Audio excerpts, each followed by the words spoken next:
So what products should you use for your natural hair or for your locks?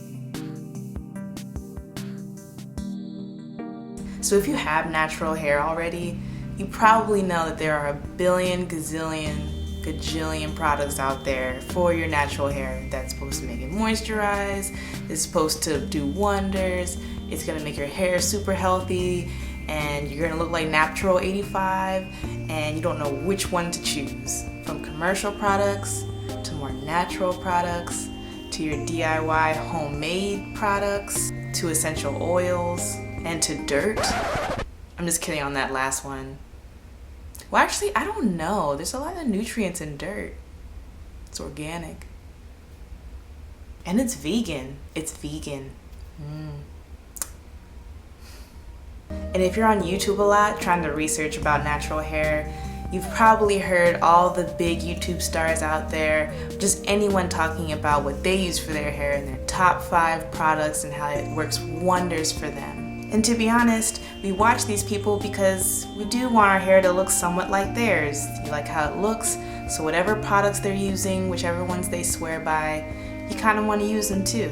But then being a product junkie, all of these things start to happen. So you buy a product and it has great reviews, and you see someone on YouTube or on the street that uses this product and you're like, this is gonna work for me. And it doesn't. It doesn't feel that great, doesn't show much difference, your hair doesn't feel any different, and you just feel like you wasted your money. Not to mention, some of the stuff ain't cheap, but it swears it works wonders, and you think, well, if someone is making this so expensive, maybe it should be a good product, right? But you feel like if you don't get this product, your hair won't be shiny and moisturized and healthy, and that's what you want. You have so many half-used products built up over time because you buy one product and you think it works okay, but then you see this other product that says it has 10 more other things, or you see another person that says, that one's okay that you have, but mine works better. And your curiosity just gets the best of you and you end up buying the other product, and your other one's just sitting on the shelf collecting dust. It's a dangerous spiral, y'all, and it's pretty exhausting. And here's the kicker.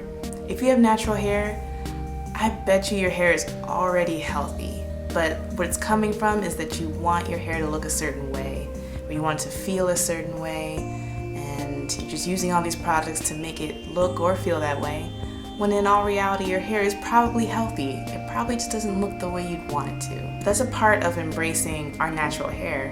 Yeah, it's drier, yeah, it's kinky and nappy, and it just does its own thing, and I know commercials and some YouTube stars with beautiful hair like Natural 85 kind of demonstrates this one way of natural hair when, because our hair is so versatile and so different and unique, it can have all types of different textures and feel and looks, and it's just a part of embracing your natural hair, discovering yourself, and getting to know your hair. So if you want to break free from the product haul from hell, here are 3 things you gotta realize. Number 1, genetics.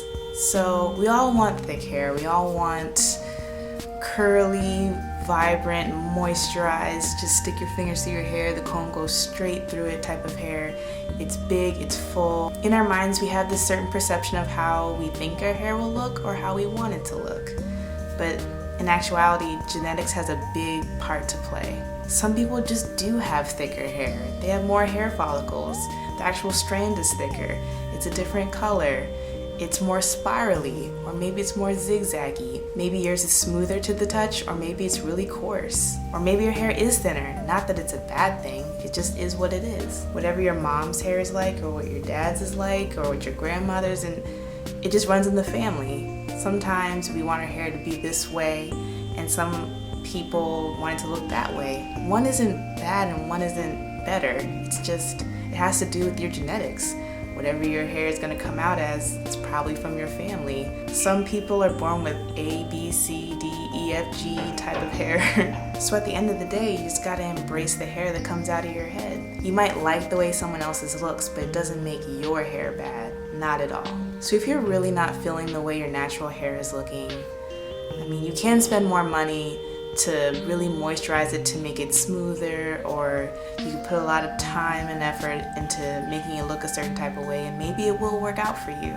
But I think if you dig a little deeper and you just kind of understand that yeah, my hair is not this way and I'm making it this way, and you're putting a lot of time and money into it, maybe just kind of realize that it's just accept yourself. Just realize, well, natural hair, black hair, it's kinky, it's crazy, it has a mind of its own, but you either love it or you hate it. And there are other alternatives to natural hair. You don't have to have natural hair, but just understand that maybe it's a little deeper than just wanting to look a certain way. It's kind of part of accepting yourself and not caring what anyone else thinks. Number 2, our hair is nappy. I'm putting quotes on it because I know that term can be used the wrong way. Like if you just neglect your hair, it can become nappy. But our hair is naturally kinky. It's really curly, it's coarse, it has a mind of its own, and that is okay. In society, we see hair as just long, straight. If you can put a comb through it, that means it's healthy, you're taking care of it. And we have a certain idea of how our hair is supposed to flow and look. And some people, their natural hair comes out more like that, but then a lot of times your hair is just coarser and it is drier. It does take a lot more to moisturize it. Because our scalps don't produce as much oil as other people, and it takes a little bit longer for the oil to get down the hair shaft. Our hair, most times more than not, appears to be dry and it's a little bit more brittle. It doesn't mean our hair is not healthy coming out of our head. It is. It's just a different texture. And once you get to know that texture and embrace it, you realize, I don't have to put all these products in my hair. I don't have to douse it with conditioner and constantly wet it to make it constantly feel a certain way and look a certain way.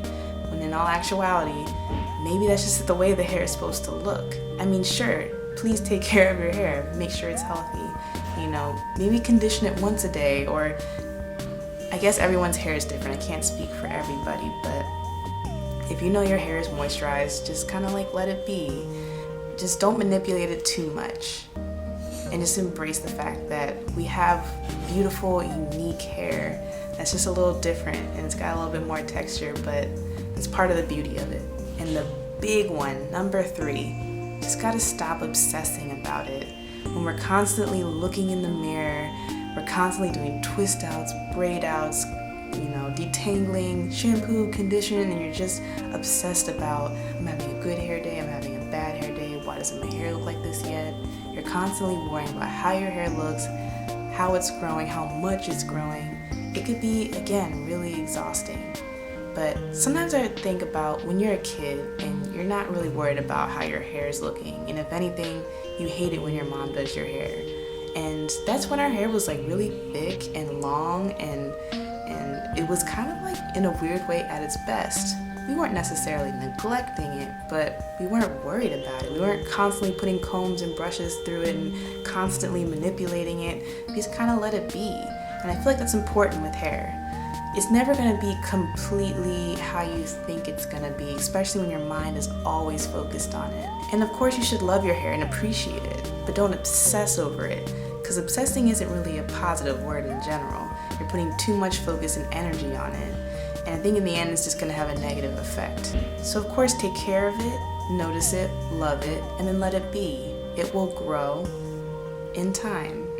So what products should you use? I haven't tried all the products out there, but if you are gonna pick some products, here are some tips. The least amount of products in your product is always better. If it starts with agua or water, it's water-based, which is already a step in the right direction. If you can read what's on the label, if you can read the ingredients for the most part, that's also a really good thing. Of course, the whole DIY, homemade kind of products is also a good thing. I mean, sure, you don't have to make an egg salad in your hair where you put eggs and avocado and honey and sugar and salt and all these things that just kind of makes a mess and you don't really notice the difference. But if that's what you like, and if you want the more organic kind of way of going about it, and you do notice a difference, go about it that way.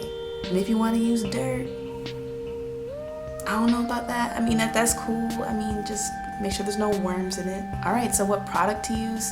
Any one that works best for you. Even the commercial ones where you don't have any idea what's really in the product, they're just long chemical names, whatever. But hey, if your hair is growing and it looks great, feels great to you, and your hair is just healthy, well then keep using that. I think it's just knowing your hair, embracing your hair, accepting how you are, not obsessing too much over it. I think your hair journey will be a lot better and you won't get stuck in a product haul, because that's really coming from my hair is not the way I want it to be. And you could possibly change it, but it's not a actual thing. It seems like a temporary solution, when going natural is all about embracing yourself. It's a positive, great thing. So good luck.